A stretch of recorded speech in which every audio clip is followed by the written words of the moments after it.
21.900 dollarga 2000 kilometr yuradigan 5 metrlik biznes sedani haqida siz ham eshitgandirsiz. Bu brend O'zbekistonga kimlarga tegishli? 7 yillik ish tajribam va 28 mingdan ortiq avtomobil sotgan insonlardan biri sifatida shaxsan o'zimiz alohida ushbu brendni xalqimizga taqdim qilishni boshladik.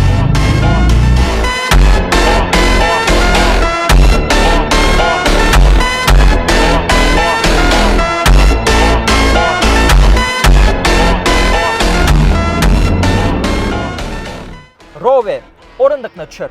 Bizning maqsadimiz xalqimizga ishonchli, qulay va premium flagman darajasidagi avtomobillarni aqlga sig'mas narxlarda taqdim qilib, xalqimizni duosini olishdir. Tez kunda Rove O'zbekistonda yangi o'zini katta yutuqlarini ko'rsatishni boshlaydi. Bizning rasmiy showroomimiz Mirobodda joylashgan va viloyatlar aro ham dilerlarimiz o'z ish faoliyatini boshlash arafasida. Bizni kuzatishda davom eting. Shaxsan o'zim ushbu avtomobillarni sizlarga tanishtirishni boshlayman va barchangizni o'zim kutib olaman.